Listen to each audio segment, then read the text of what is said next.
Okay, let's get started. Good afternoon, everyone. Thanks for joining us today for our webinar, Elevate, What's Up in Digital, where we did all the hard work for you by researching the breaking news, all the trends, and everything that's the latest in digital marketing. Since this is our last webinar of 2021, we will also be going into some of our predictions for next year trends. Plus, we are answering some of the really great questions that came in from you, our registrants.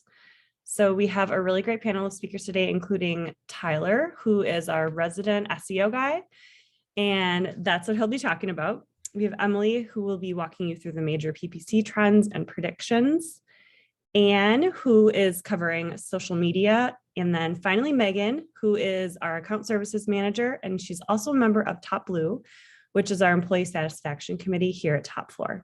She'll be covering some company culture trends and predictions. So as I mentioned, we're answering many of the submitted questions throughout the presentation, but if you have more, please feel free to ask at any time. So let's dive in. I'm going to toss it over to Tyler to start us off, and enjoy. Perfect. Well, thank you, Martha. So we'll be going over here just a little bit what's new in SEO. There's a lot, Google throws a lot at everyone, and there's always something out there that is on the verge of making marketers do more and rethink things. So start out, we'll kind of just talk through what Google's doing to help define quality content. I have a Top Floor blog off to the right, just as an example of some contents that we've put out specifically, but there's a wide scope of what really defines quality content. And it really kind of brings together everything that's listed below there, those three different questions, as well as just the quality of your overall website. It's the things that are presented on your page. Is it you're presenting your metadata, your keywords being focused and being targeted within your content specifically? Are you integrating images within that content to give a visual for those users to see what you're trying to showcase? And then finally, it's how you work with site speed. Where is that speed of your site, whether it's mobile or desktop? And then that can really kind of determine, is it quality? Is your website overall quality there is going to kind of round out what's going to define that quality content. Next is the continuous scroll SERPs. This is something that's on mobile more, but Google's working towards having that infinite scroll when searching for results organically. It's still going to rank your keywords, the pages that are showing up for those keywords, as if it were page 1, if it's showing up 1 through 10 on the results page, or if it's showing up number 20, it's still going to be considered page 2 on the results page. But you may see impressions see a spike within Search Console. And then also with that, there's going to be some changes because you're seeing those higher impressions. The clicks may not be as plentiful as you're hoping for, and that click-through rate will see a decrease as well. So something to note there and be on the lookout for. Next is, and finally, for things that are on the verge and what's new in Q4 is Google's testing out a new indexing tool. It's called Index Now. There's a few others that have been, a few other browsers, other different areas that have already taken advantage of it.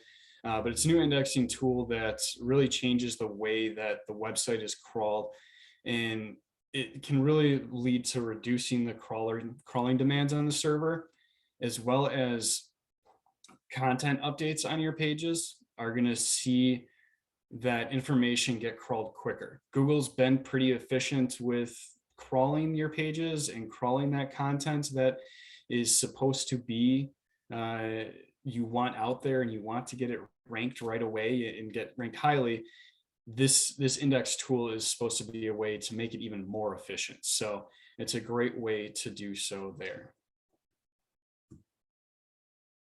as for some upcoming SEO predictions that are coming up,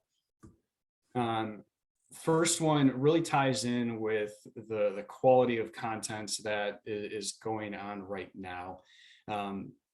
Having that better content, it doesn't necessarily have to be long, but it is one of those factors that can definitely create better content if you're doing it properly. Most competitors aren't focusing on writing amazing content. So this is really an opportunity to separate yourself from them and really target those long tail keywords. Make sure that you're competing with those keywords that are being highly competitive within your field that you really want to rank for. And then also it allows you to direct that user to other pages on your website, whether it's internally linking to products, to industries, to other resources that could be valuable. It's a great way to do so. And we had a question come in from one of the registrants that was about how important is link building for SEO. And it's definitely an important service. It's one way to add on to that domain value that you're in the hierarchy that it has. And it's also really good because you're developing more and more content for that user to go to and be able to provide them with the next steps, whether it's more education or leading them to that next step to get them to convert and get that sale or get that request a quote. Next is EAT. It's a principle that's been really in the focus as of 2021, but it's also something that is going to be a focus moving forward as well. And this ties along with the content portion as well, because when you're writing out that content, you need to showcase the expertise, the authority, as well as the trustworthiness or the trust within the content that you're putting out there. It can be a product page, it can be a blog, it could be simply your About Us page. You want to make sure that you're helping Google understand what your web page truly provides and that it's the best it possibly can. So it's not a direct ranking factor with EAT in the principle itself, but if you look at it, if you're showcasing that expertise and you're relaying that to the user and showing Google that, that can lead to a greater ranking for those keywords that you're looking to target, as well as kind of further exemplify there. Next, and just the final kind of future trend is something that's been on the dock for 2021, but more and more users are transitioning from their laptop desktop to using a mobile device. We see anywhere maybe 30 to 40, and it's continuing to rise percent of users that are on mobile when they're doing their searches. So optimizing your site speed for mobile will maximize that future user experience. And it's one of those things, and we had a question that came in, and how can you optimize your desktop friendly site with hundreds of pages to be mobile friendly as well? And Core Web Vitals is that great way that came out earlier this year in about Q2.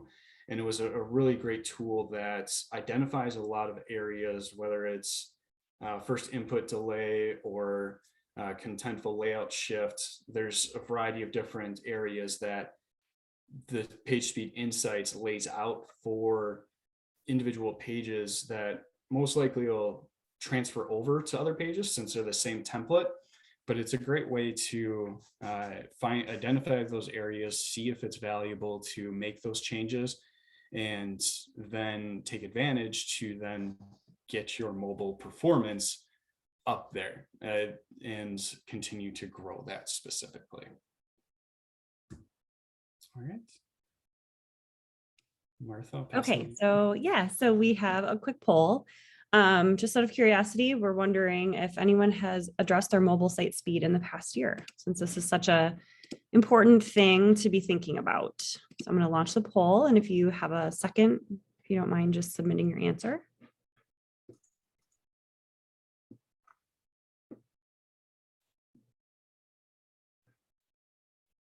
It's always fun to watch these come in.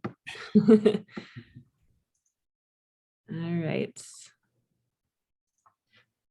Okay, I'm going to go ahead and end the poll and share the results. So it looks like some people haven't, some people have, kind of a mixed bag. So definitely something to think about in 2022. So thank you for participating. I'll pass the presentation along to Emily now. Yeah, this is a really good. Oh, we do have a question that came in. Someone asked about core web vitals. That was the question. That was a kind of a push that Google had in Q2. It's a way, and it's something that's coming up as well with desktop that Google will be releasing. But there was a kind of further push with Google in their ways to, with the back end of the website, to showcase areas of problem or where you're performing well, and different areas like with the layout shift, where if you're on a page and you're trying to click request a quote, but a graphic moves it up, then you're clicking elsewhere. So maybe somewhere you don't want to click on the page. So those core web vitals were just a list of different areas of improvement, or areas that maybe didn't need to be improved for users and their websites. I can add to that a little bit too, just kind of building on what Tyler was saying.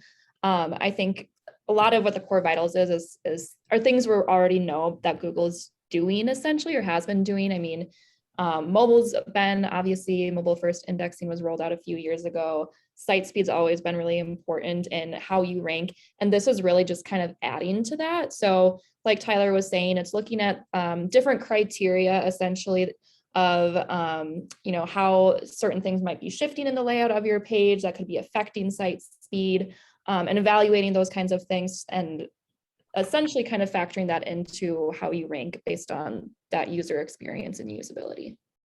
Yeah, awesome. Just so everyone knows, I am going to be dropping a link into the chat box. We did a webinar back in June all about the core web vitals updates. So if you're interested, you can head to our website. There should be a transcript with a recording of that webinar if you'd like to learn more. Cool. Okay. I'm going to share my screen for the PPC section. Can everyone see this okay? Yep, just. It's not share, my present, sorry. Okay, so the latest in PPC. So the first topic I'm going to talk about was actually a question submitted by one of you all about the Apple privacy updates. So what this means is Apple is giving their users an option to opt out of any in-app data collection apps, such as Facebook and Instagram. And they're doing this to allow their iOS to cloak any personal data. So that means if you choose this option and you're on Facebook, they won't collect any information on who you are, any of your demographics, websites that you may have visited, or anything like that. And marketers are responding by asking Facebook specifically for more transparency in their data that we can collect and that we do have access to, and also opening the algorithm more, allowing us to get more specific with targeting and any demographics we want to layer into our campaigns. Facebook is not happy about this update because of the limitations it ensues, but and they're releasing statements on a weekly basis, almost saying how upset they are. But they also might be making this out to be more of a situation than it actually is. The truth is, we don't know a whole lot about this, and it is an evolving situation, so we'll keep an eye on it. But what we do know is that for retargeting campaigns, Apple users who have opted out will be off limits unless you're using their specific phone number or email address. This only affects Apple users right now, so we can still target Android devices or anything like that, but we don't know if any privacy updates for Androids are coming down the pipeline, so we'll keep our eyes open for that. And then another thing that we know is that ad measurement and reporting is going to be less clear, and we're going to have a little less control because we might still get users who have cloaked their data, but we don't know exactly where they're coming from, who they are, anything like that. So again, it's an evolving situation, and we'll make sure to get updates as soon as we can, as soon as we learn them. The next one that I'm going to talk about is automated and smart bidding. So this has been a growing process for a while now, but especially in 2021 and then moving into 2022, as Google pushes their AI more, we're going to see more of this. So they've already taken bid strategies of targeted cost per acquisition and then targeted ROAS off and have baked them into maximize conversions or maximize conversion value. But basically what this does is Google's AI uses more data from behind the scenes when making bids in real time, and theoretically it's supposed to improve conversion rates. What we do know is that we want to let them learn. Once we get them implemented, they use machine learning to optimize for conversions or conversion value at auction time bidding. And then Google determines the appropriate bid value based on the goals that you had set up and then based on the potential result of a click or conversion. Like I said, you want to let them learn. Google usually assigns about a 2-week learning period for each time that you switch to an automated or smart bidding strategy. You don't want to make any changes to the campaign during that time because Google is learning about the users that are clicking through or converting and helping that optimize the bid strategy. If you do make changes, it tends to restart the learning period, and then you're basically starting from scratch. This is especially important if you're running timed like bid strategy experiments or something like that. So if you let a campaign run for a month, but you're making changes, you're not really getting the best information out of your experiments. Like I had mentioned before, 2022 is going to be big for smart bidding because of Google's AI updates and then also smart campaigns being pushed more. And I'll get a little bit more into what smart campaigns are in a couple slides. And then a couple that we use the most in terms of bid strategies are maximize clicks, maximize conversions, and then target impression share. And then I'll start talking about some bid strategies for 2022, or some trends for 2022, sorry. So responsive search ads are already a norm in our campaigns, but these are going to become more important than ever in June of 2022. So they are, like I said, they're pushing their AI more. So they're actually going to be removing expanded text ads. You won't be able to add any expanded text ads or edit any that are existing in your account. You'll still be able to run them. You just won't be able to change them based on any information you're getting. So you want to make sure that your expanded text ads are in good standing and are promoting content and keywords that you want them to before that deadline, because at that point you'll only be able to pause them. You also want to make sure that you are including high-performing keywords, calls to actions, and value statements in your headlines and descriptions of your responsive search ads. And then also descriptions should vary between the 4 options that they give you, because Google's AI puts these combinations together based on search intent.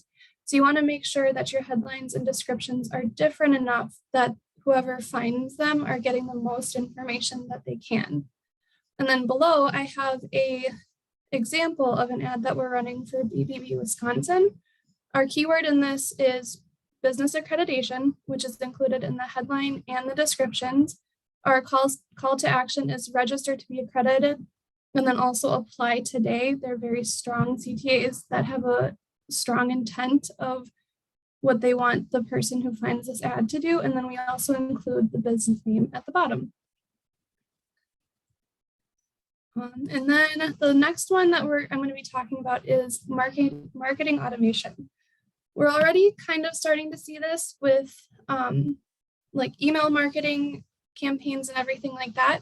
But with Google pushing their AI more. They're going to be pushing their automation more as well.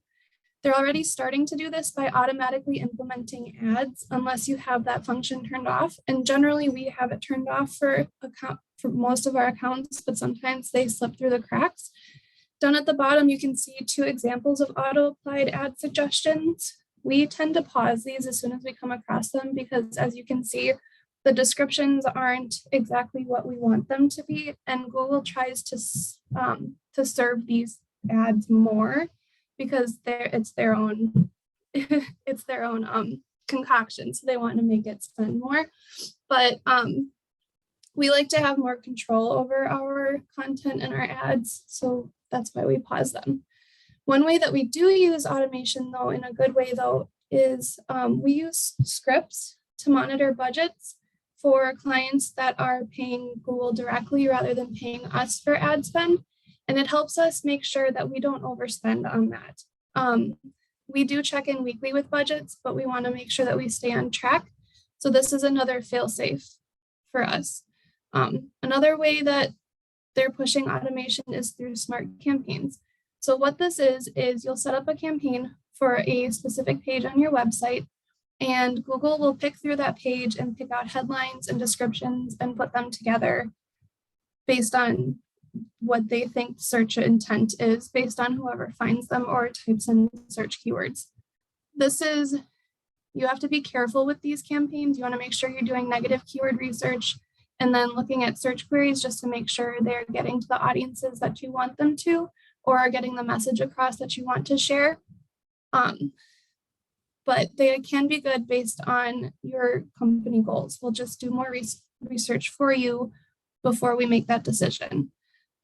Ultimately, automation can help streamline the process and take some of the busy work out of ad management, but it still needs to be checked in with regularly and monitored.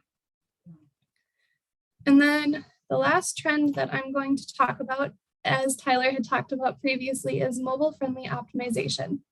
Everyone has a smartphone nowadays, and this is shown true because a recent study shows that 70% of paid impressions are coming from mobile platforms, and that's a huge number. So mobile optimization is going to be very important in 2022.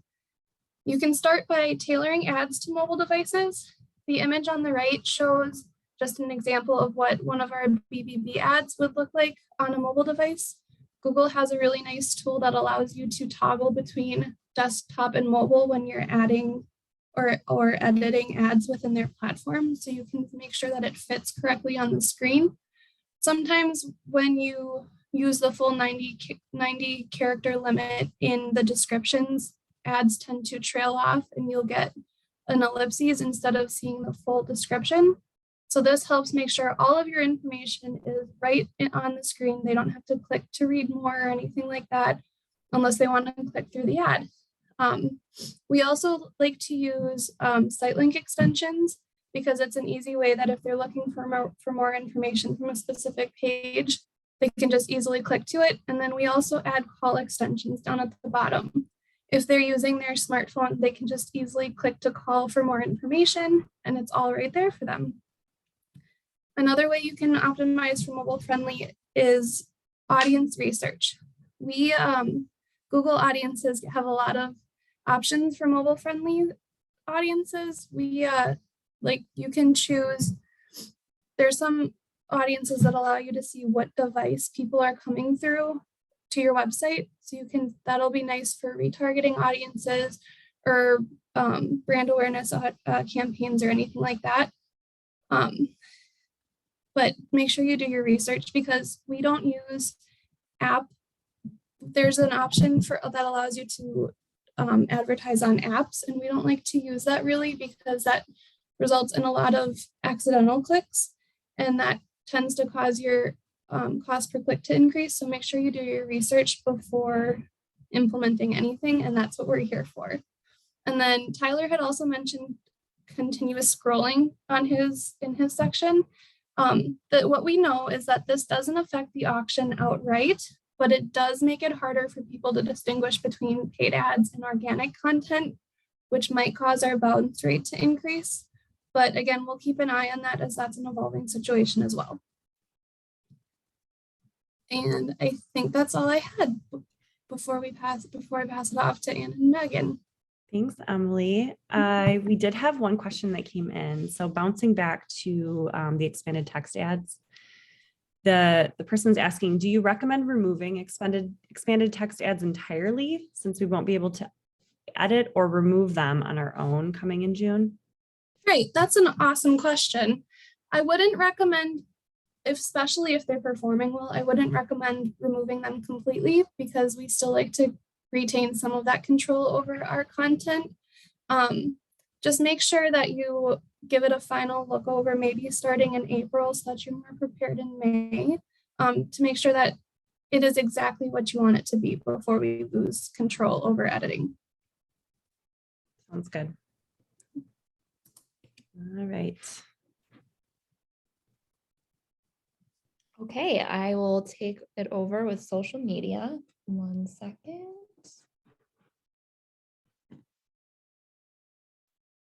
Okay, can someone just confirm that they can see? Okay, cool. All right, well, thank you, Tyler and Emily. So I'll dive into the social media portion of this, just going into kind of the recap of 2021. One of the questions that we had received before putting this webinar together was basically what trends or images or messaging are really taking off online right now. So I thought I would just share what the best performing content types in LinkedIn have been in 2021. I chose LinkedIn specifically just because it's kind of the go-to for B2B. So just kind of wanted to share what's been working really well as far as content types there. I don't think this comes as a huge surprise, but video is probably one of the best performing as far as engagement types of content. We're seeing it more and more, and not necessarily even in like fancy or high production types of videos. It can be even a simple GIF, like the example here on the right. We're seeing that really take off, and just a huge increase in engagements, clicks, etc., just by incorporating that into your strategy on LinkedIn and other social platforms. The other one is blog posts. So again, I don't think this comes as a huge surprise with LinkedIn. It's definitely a educational kind of information sharing platform. So that continues to kind of be thriving. And then this one I thought was really interesting, which is plain text posts with images. Again, kind of to show you don't have to go crazy with really high resolution images or things like that. It can be really simple, or just capturing a picture just in the workplace. If you're sharing something company culture related, it's becoming really just kind of a place that's really meant to be organic and about sharing kind of company culture and things like that. And then the fourth one is sharing third-party content. I know that kind of sounds maybe like you wouldn't think that that would be what you would want to do, is sharing someone else's content, but it really can demonstrate that you're paying attention to what's going on in the industry, that you have things to say, especially if you're responding to industry trends, sharing publications, etc., has also been really performing well on LinkedIn specifically. Going into video a little bit more, I wanted to talk about this in a little more detail, just because we did get a question on video as well of whether that boosts impressions, shares, likes, engagement, metrics, etc. And the answer is yes. In short, 82% of online content right now is video. In addition to that, explainer videos or the kind of demonstrative videos attract 96% of people who want to learn more about a product or service. For me personally, YouTube is one of my go-tos if I want to see how something works. And I think that even applies for the B2B and manufacturing space as well. On top of that, the average engagement rate for other types of content outside of video on a platform like Facebook is about 3.4%. And then for video specifically, it's about 6%. So we definitely do see that video has and continues to thrive as one of the top content picks for users. In addition to that, I think it's great to have sort of a video strategy in your back pocket, because it's not just great for social sharing, but it's also really beneficial for your SEO as well. So little fun fact, if you didn't already know, YouTube is actually the #1 most used search engine, and it is a search engine. So keywords play a big role into the results you'll see, and that can kind of layer over with that video strategy as well. Hey, before you go on, Anne, there was a question that came in. Sure. So they're asking, LinkedIn video, is it better to post LinkedIn native MP4 files or link out to a YouTube video? I think that if you're just talking kind of within the LinkedIn platform itself, I would say to do native versus taking them off of LinkedIn. I think that you'll find that keeping them on LinkedIn makes them more likely to engage with you and kind of get familiar more with your company page, etc. So I would recommend just doing native videos for both advertising and organic posts, I would say. Cool. Thanks.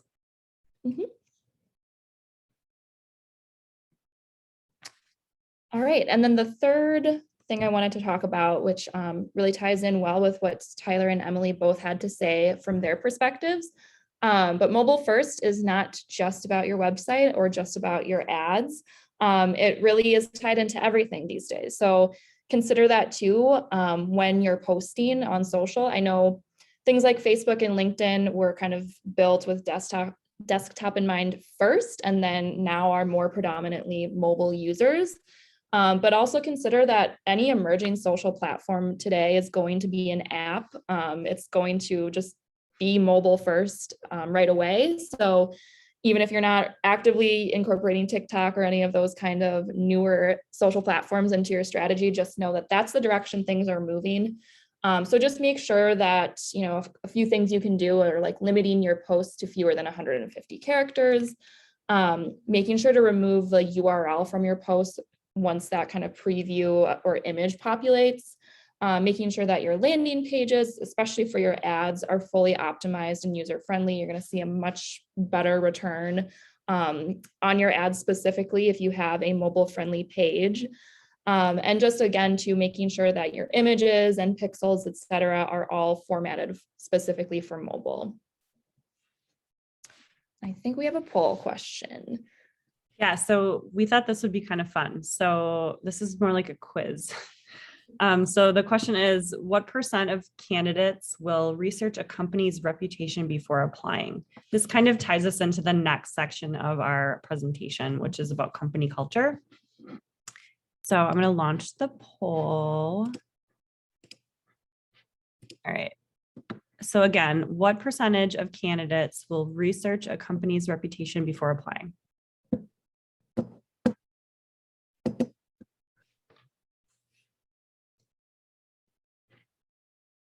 Give you just another second.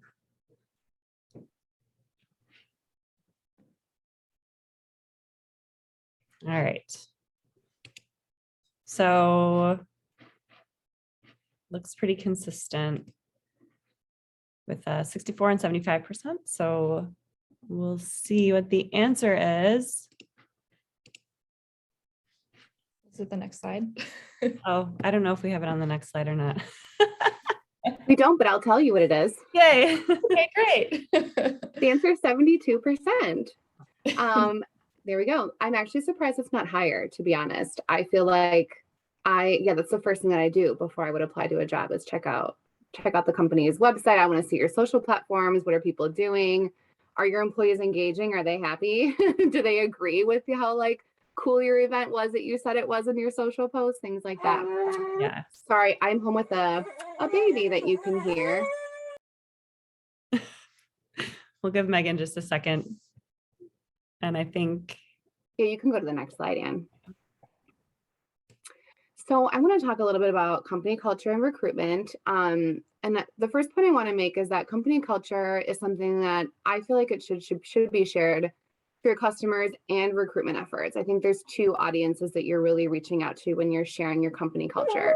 Company culture can be something that is really simple to share. You don't have to don't think too much about it.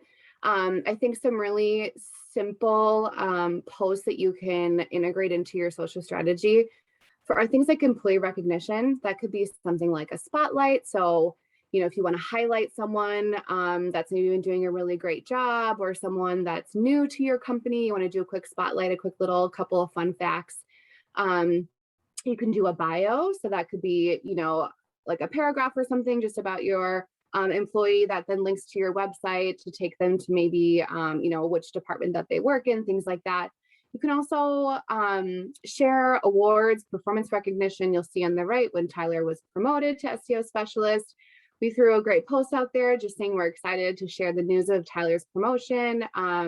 It was just a really great way for us to celebrate our employees and then give them an opportunity to be recognized on their social platforms as well to share. Anne touched a lot about this on, actually, Anne, if you want to scoop back one, touched a little bit about this for videos. Video really is really important, and it's a great way to get a lot of impressions.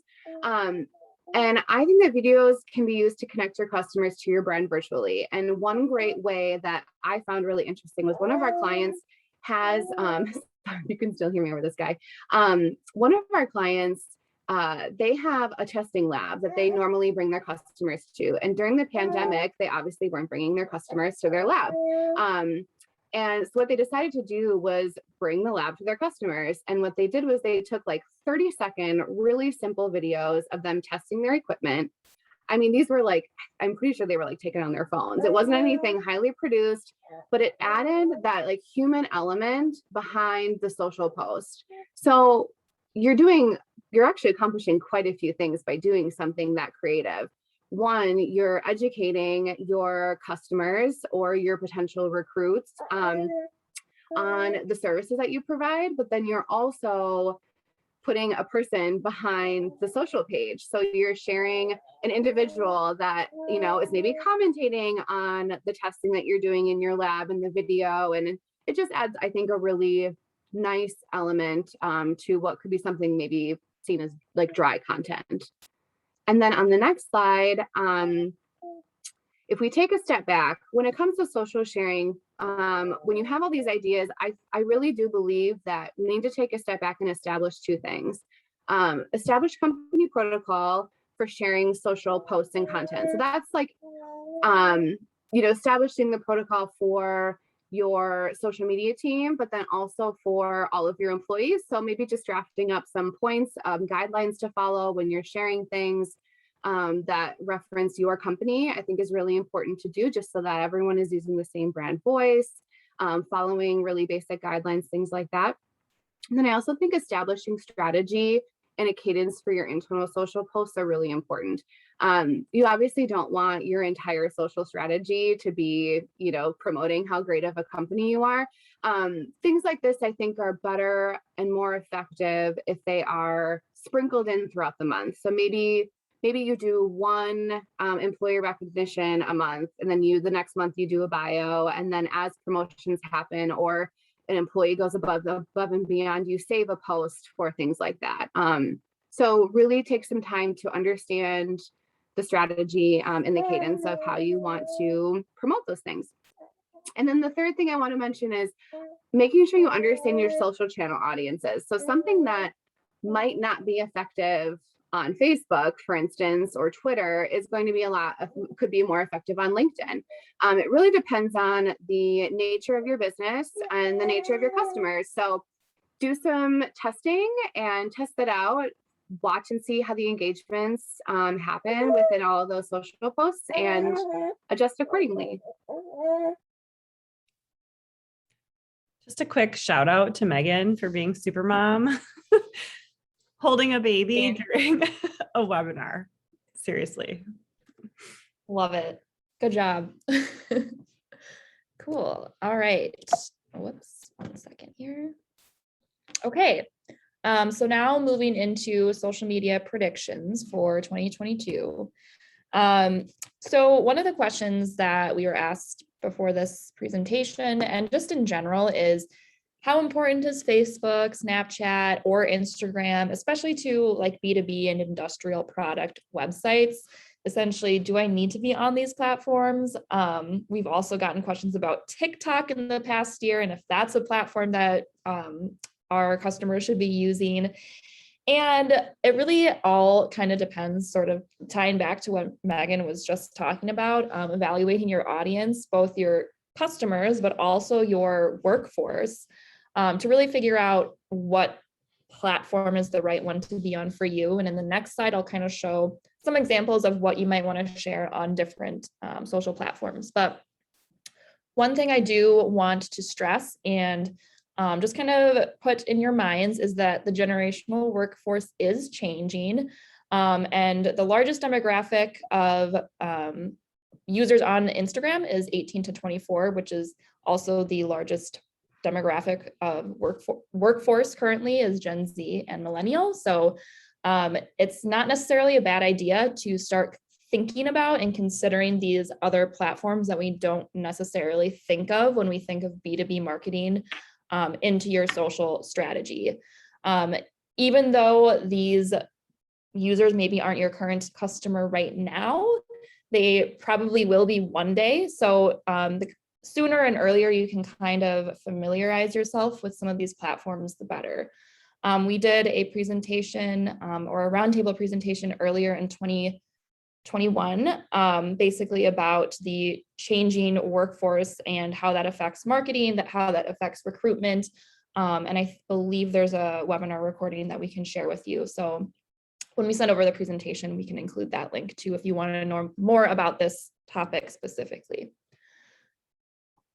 But in general, I wanted to just kind of take a look at some of the most popular social channels right now. Again, tying into a similar question, there was what social platforms are trending, fading, what's good to look into, basically where should I be, which is not a one size fits all answer, unfortunately. But I tried to look at just kind of the most popular channels people are using and what types of content would be recommended there for B2B specifically. So for Facebook, it's a little tricky because it's probably one of the most #1 used social platforms, and it's just inundated with so much content and so many brands trying to share their voice. I personally feel from a B2B perspective that the best use for Facebook is really your ads. There's so much targeting that you can do. You can do remarketing, building lookalike audiences to your remarketing lists, you can target by industry, all sorts of things. So I think that's the best use case for Facebook if you're trying to market to a prospect. Other than that, I feel like organically, Facebook is pretty much mostly going to be like your employees or maybe your family and friends liking your business page, but it's really hard to organically attract new customers through Facebook, in my opinion. I think LinkedIn is kind of a no-brainer for us. It's a great place to share your company culture, like Megan was just talking about. Including company and employee success stories, industry trends, case studies, thought leadership. This is really where you get to kind of just brag about your business, I think, and people are seeking that type of content out. As far as Instagram, I think this is kind of shifting a little bit to not just kind of like a personal use app, but it is a really great place for businesses to share informational content, also just kind of short form industry problems and solutions, short form videos, again, going back to it doesn't have to be anything high def, it can just be a quick shot of a specific product or something kind of in use at your manufacturing agency, et cetera. So that's a really good way, I think, to work with Instagram for the B2B space. Twitter is that kind of more short, eye-catching posts using hashtags, statistics, images, really kind of being more engaging and replying to your audience. And then TikTok, I think, is the big one we've been asked about a ton lately. And I think this one, you know, if you're going to go the TikTok route, you're going to have to do content outside of what you're doing on any of these other channels. Think really experimental outside of your normal content strategy. Also be prepared to be vulnerable and transparent because I think there's a lot of interaction that happens among the users on TikTok. So just be kind of prepared for being responsive to that and kind of putting a more vulnerable image of your brand out there. So that is what I have to kind of wrap up the social section. Are there any questions that came through? There is one question. I think this goes back to Megan probably. So it's, we struggle with getting our employees to participate in photos for social posts. Do you have any advice on how to get their buy-in? That is a really great question. You know, it's going to sound kind of funny, but incentivize if you can. I would say if you're just having a challenge with getting people to even take the photo, like a group photo, could you do like we're going to have company lunch. Lunch is on company today. And then before anyone can even get in line, everyone go stand by the wall. We're going to take a quick photo and then you can get your free lunch or something like that. Excuse me.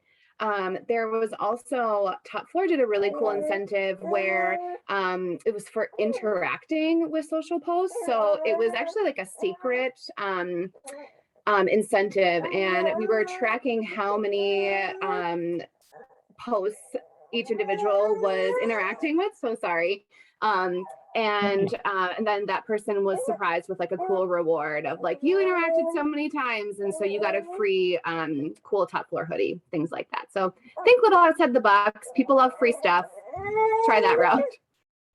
I also think something that worked well for us too was not necessarily like asking for photos for social purposes specifically, but I know like Martha, you've like asked us like, oh, like everyone go take a walk today and take a picture of something you see or things like that to kind of tie it in more to like the company culture and daily engagement. And then if you get a few good shots out of that, then it's great fuel for your social media platforms. But I feel like Martha would be a good person to talk to about that question because you get a lot of pictures of us. Yeah, it's definitely been, it's hard to do when you're virtual, definitely. I would say it's a lot easier to get pictures of employees doing things when you're together, but when we're virtual, it is definitely harder. Yeah, like Megan mentioned, we did put together kind of an incentive program. It was sort of a behind the scenes thing, just gauging employee interaction with our social. And it was really successful. It was a lot of fun to see the increase in how many people were actually engaged and the kinds of things they like to see on social media about the company. So I highly recommend, thinking about doing something like that if you're interested in seeing your employee engagement increase on social. Let's see. Someone mentioned lots of times you have a few people in your company that enjoy being in photos. Be super nice to them and give them gifts. Eric, I like that. Yes, absolutely. All right. If you have any other questions, now would be your chance. Okay. Awesome. And you want to just go one more slide? All right. So I just wanted to shout out, I know we've got the holidays on the brain, but 2022 is coming. We do have a couple of events that we are announcing right off the bat.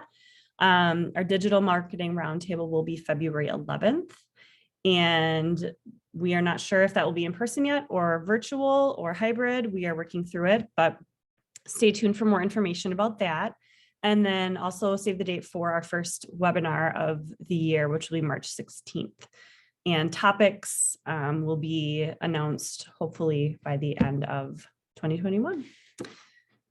All right, it doesn't look like there are any other questions. So I just wanted to thank each of our speakers, our panelists for participating today and all of our attendees for being here and all of the questions that you sent in because there were some really great ones. If you have any additional questions and they weren't answered today or you want to talk to someone personally, just reach out and look for a follow-up email from me probably tomorrow. So thanks again, everyone, and have a great afternoon.